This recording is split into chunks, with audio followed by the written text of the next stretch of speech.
नमस्कार दोस्तों, स्वागत है आज आपका फिर से एक जीवन बदल देने वाली ज्ञान से भरी स्टोरी में। एक बार महात्मा बुद्ध किसी गांव में प्रवचन दे रहे थे।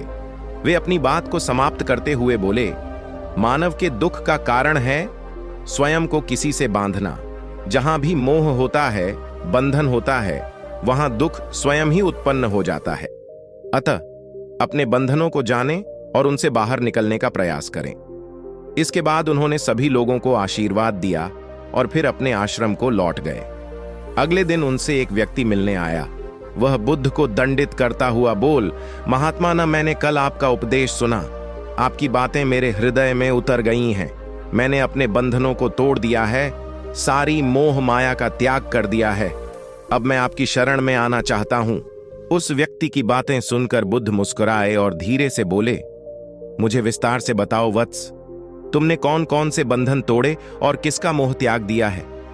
वह व्यक्ति बोला, मेरे घर पर मेरे बूढ़े माता पिता और पत्नी है। मेरा एक छोटा बच्चा भी है। मेरी पत्नी बहुत बीमार रहती है।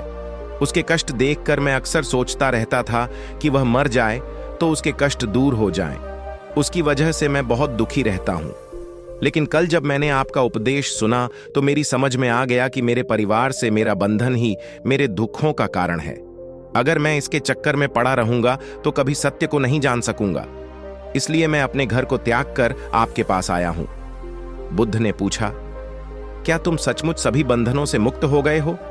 देख लो, कहीं कोई बंधन तुम्हारे पीछे रह तो नहीं गया? वह व्यक्ति बोला, नहीं प्रभु, मैं अपने जीवन की सारी चीजों को पीछे छोड़ आया हूं और अब आगे बढ़ना चाहता हूं। बुद्ध ने कहा, अगर ऐसी बात है तो फिर ठीक है। आज तुम यहीं आश्रम में रुको। कल मैं तुम्हें बताऊंगा कि तुम्हें क्या करना है। बुद्ध ने अपने एक शिष्य की ओर इशारा किया। शिष्य ने उसे आश्रम के अतिथि कक्ष में पहुंचा दिया। वह व्यक्ति उत्सुकता पूर्वक आश्रम की गतिविधियां देखता रहा। उन्हें देखकर वह बहुत प्रसन्न हुआ और अपने सौभाग्य पर इतराता रहा। अगले दिन बुद्ध ने उस व्यक्ति को एक कार्य सौंपते हुए कहा, तुम्हें पूर्व की दिशा में जाना है। वहां पर तुम्हें एक गांव मिलेगा। गांव के बाहर ही एक साधिका का घर है। वह तुम्हें कोई वस्तु देगी। उसे लेकर तुम्हें वापस मेरे पास आना है। वह व्यक्ति पूर्व दिशा की ओर चल पड़ा। गर्मी का मौसम था। कुछ ही देर में वह पसीने से तरबतर हो गया। उसे प्यास भी सताने लगी। वह सोचने लगा कि अगर इस समय मैं अपने घर पर होता तो इस तरह गर्मी में पसीना नहीं बहाना पड़ता। कुछ दूर और चलने पर उसे भूख भी सताने लगी, पर वह एक सुनसान और बंजर रास्ता था। आसपास न तो कोई पेड़ था और न ही पोखर तालाब। वह पुण्य सोचने लगा कि अगर मैं इस समय अपने घर पर होता तो अपनी पत्नी के हाथ का बना स्वादिष्ट भोजन कर रहा होता। पता नहीं क्यों बुद्ध ने मुझे गर्मी में इतनी दूर भेज दिया।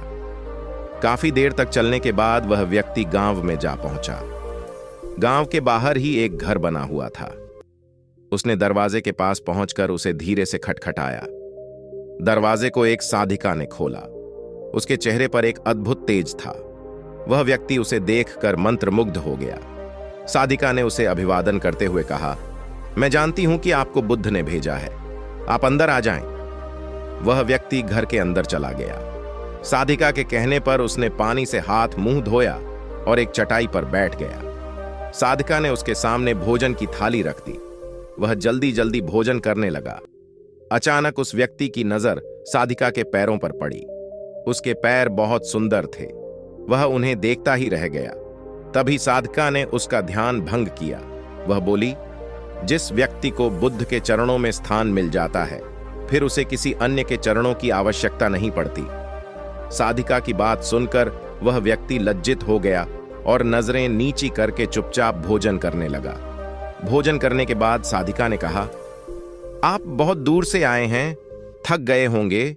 यहीं चटाई पर लेट जाएं, मैं पंखा कर दूंगी। वह व्यक्ति बहुत थका हुआ था। वह चटाई पर लेट गया और अपनी आंखें बंद कर लीं। साधिका उसे पंखा करने लगी, पर लेटने के बाद भी उस व्यक्ति को चैन नहीं आया। उसने धीरे से अपनी पलकों को खोला और चोर नजरों से साधिका को देखने लगा। वह सोचने लगा, यह स्त्री कितनी सुंदर है, इसकी वाणी कितनी मोहक है। अगर यह मेरी पत्नी होती तो मेरा जीवन स्वर्ग बन जाता। साधिका इसके मन की बात समझ गई। वह बोली, शरीर में कुछ नहीं रखा है, यह केवल मांस, मज्जा और अस्थियों का जोड़ है। जो व्यक्ति इसके आकर्षण से मुक्त हो जाता है वही सत्य को प्राप्त कर पाता है। यह सुनकर वह व्यक्ति घबरा गया।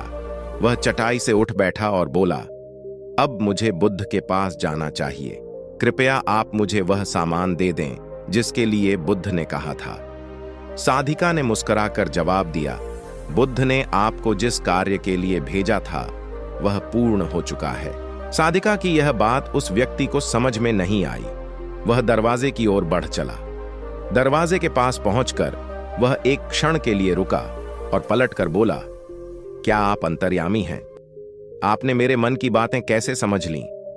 वह स्त्री मुस्कुराते हुए बोली, बुद्ध की कृपा से मैं मोह माया से ऊपर उठ चुकी हूं, इसलिए भावनाओं से निर्लिप्त हूं और किसी के चेहरे को देखकर उसके मन में उठने वाले विचारों को समझ लेती हूं। उसकी बातें सुनकर वह व्यक्ति एक बार पुनः लज्जित हुआ और सोचने लगा कि जिस स्त्री ने सच्चे मन से मेरा सत्कार किया, मैं उसके बांधे में क्या क्या सोचता रहा। उसके बाद वह बुद्ध के आश्रम की ओर लौट पड़ा। आश्रम में पहुंचकर वह व्यक्ति बुद्ध के चरणों में गिर पड़ा और बोला, महात्मन, मुझे क्षमा कर दें, मैं बड़ा पापी हूं। उसकी बात सुनकर बुद्ध मुस्कुराए और बोले, मैंने तुम्हें साधिका के पास इसीलिए भेजा था ताकि तुम अपने आप को देख सको। अब मुझे बताओ, क्या तुम सचमुच मोह और बंधन को त्याग चुके हो? वह व्यक्ति कुछ नहीं बोला। वह नजरें नीची किए चुपचाप खड़ा रहा। बुद्ध ने कहा, बाहरी बंधन और मोह को त्यागने से हम बंधन मुक्त नहीं होते। दरअसल बंधन और मोह हमारे भीतर होता है। तुमने परिवार को छोड़ दिया और सोचा कि मैं बंधन मुक्त हो गया, लेकिन जैसे ही तुम्हें अवसर मिला तुम्हारे भीतर का मोह जाग उठा और इसी वजह से आज तुम अपने आप को पापी समझ रहे हो। मुझे क्षमा कर दें प्रभु। उस व्यक्ति ने अपने हाथ जोड़ दिए। फिर वह धीरे से बोला, आप सही कह रहे हैं, मैं केवल अपनी पत्नी से पीछा छुड़ाना चाहता था। वह बहुत बीमार रहती है। 1 वर्ष से हमारे बीच संबंध भी नहीं बन पाए। मैं कुछ ज्यादा कमाता भी नहीं हूं, इसलिए मैं अपने परिवार के दायित्वों का निर्वहन भी ठीक ढंग से नहीं कर पा रहा हूं। शायद इसीलिए मैं अपने परिवार से पीछा छुड़ाना चाहता था, पर अब मैं समझ गया हूं, मेरा परिवार ही मेरा सत्य है और उसके दायित्वों का निर्वहन ही असली कर्म है। बुद्ध बोले, मैं जो कुछ भी कहता हूं वह अपने अनुभव के आधार पर कहता हूं। लोग मेरी बातों को सुनते तो हैं, पर वे अपने स्वार्थ के अनुसार ही उसका अर्थ ग्रहण करते हैं। इसीलिए मोह, माया, कामना, इच्छा, वासना, क्रोध को लोग बाहर की ओर खोजते हैं, जबकि यह हमारे भीतर ही है। हम दूसरों को देखकर तरह तरह की कामना करने लगते हैं। कामना से इच्छा जन्म लेती है, इच्छा से वासना पैदा होती है और वासना की पूर्ति न होने पर क्रोध उत्पन्न होता है। यह सब एक दूसरे से जुड़े हुए हैं। क्रोध के लिए हम सदैव दूसरे को जिम्मेदार ठहराते हैं, जबकि क्रोध का स्रोत हमारे भीतर है। तुम चाहोगे तो क्रोध आएगा, तुम चाहोगे तो क्रोध नहीं आएगा।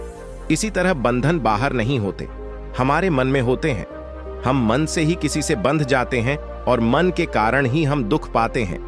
लेकिन जो व्यक्ति इन बातों की गहराई तक पहुंच जाता है वह दुखों से हमेशा हमेशा के लिए मुक्त हो जाता है।